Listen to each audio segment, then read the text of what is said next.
ایک زندگی مل جائے۔ لیکن جو ہمارے صوفی بزرگ ہیں، تصوف والے ہیں، وہ کہتے ہیں کہ آب حیات تو خدا کی محبت کا پانی ہے، خدا کی معرفت اور عشق اور محبت کا وہ پانی ہے، اگر وہ پی لے کوئی بندہ معرفت خداوندی کا آب تو وہ زندہ جاوداں بن جائے گا۔ جتنے بھی خدا کے نبی ہیں وہ زندہ ہیں، جتنے بھی اولیاء کاملین ہیں یا جتنے بھی بزرگان ہیں، ان سب نے یہ خدا کی معرفت کا پانی پیا ہے، جس وجہ سے خدا نے ان کو زندگی جاوداں نصیب فرمائی۔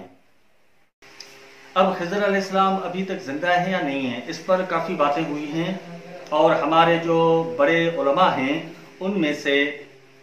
فقہ حنفی کے جو سب سے بڑے عالم ہیں، شارح بخاری ہیں، علامہ بدر الدین عینی، اس نے عمدۃ القاری میں بحث کیا ہے، اور وہ قائل ہیں کہ اس ٹائم بھی خضر علیہ السلام زندہ ہیں۔ اور فقہ شافعی کے جو علماء ہیں ان میں سے امام شرف الدین نووی رحمۃ اللہ علیہ، اس نے شرح مسلم شریف میں اس چیز کو اجاگر کیا ہے کہ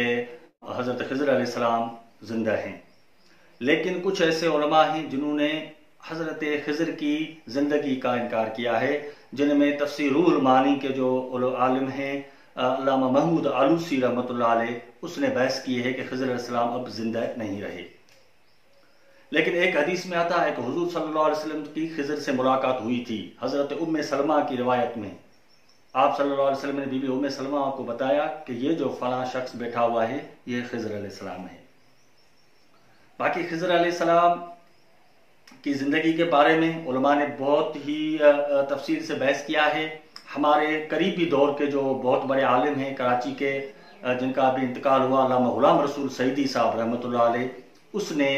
تبیان القرآن میں، نعمت الباری میں، شرح صحیح مسلم میں مختلف مقامات پہ خضر علیہ السلام کے بارے میں بہت زیادہ بحث کی ہے اور بہت زیادہ معلومات دی ہے۔ ہمارے جو نوجوانان ہیں اور جو ہمارے بزرگان ہیں ان کو چاہیے کہ علامہ سعیدی صاحب کی ان کتابوں سے بھی استفادہ کریں۔ علامہ ابن عساکر اس نے اور علامہ ابن کثیر اس نے بھی کچھ روایتیں لکھی ہیں کہ جب رمضان کا مہینہ آتا ہے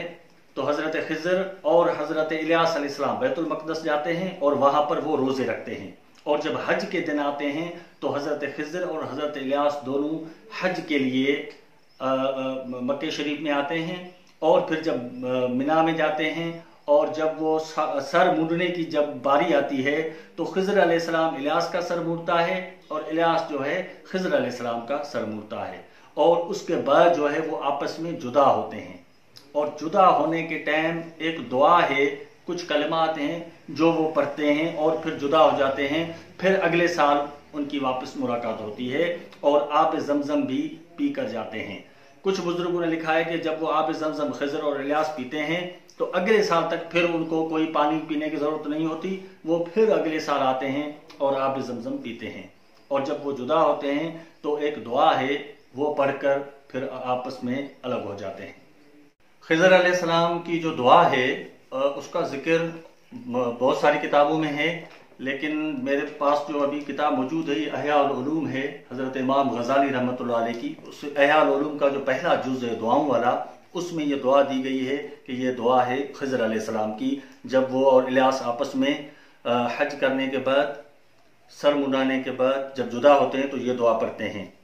بسم اللہ ماشاء اللہ لا قوت الا باللہ، ماشاء اللہ کل نعمت من اللہ، ماشاء اللہ الخیر کلہ بید اللہ، ماشاء اللہ لا یصرف السوء الا اللہ۔ یہ دعا کہنے کے بعد امام غزالی لکھتے ہیں کہ اگر کوئی شخص صبح کو یا شام کو 3 دفعہ یہ دعا پڑھے تو اللہ تعالیٰ اسے آگ میں جلنے سے، دریا میں غرق ہونے سے، یا کسی برے حادثے اور کسی بڑی بیماری سے اللہ تعالیٰ محفوظ فرمائے گا۔ حضرت خضر علیہ السلام کی یہ جو دعا ہے یہ احیاء العلوم کے علاوہ علامہ عبد الرحمن ابن جوزی رحمۃ اللہ علیہ بہت بڑے مفسر ہیں، ان کا قرآن شریف کا تفسیر ہے ذات الوسیل، اور علامہ ابن جوزی نے ایک پوری کتاب الگ سے لکھی ہے خضر علیہ السلام پر، اجالۃ المنتظر فی شرح حالت الخضر، اس میں بھی یہ دعا کا ذکر ہے۔ انشاءاللہ ہم اس دعا کو 3 دفعہ پڑھیں گے تو ہماری مشکلات حل ہوں گی۔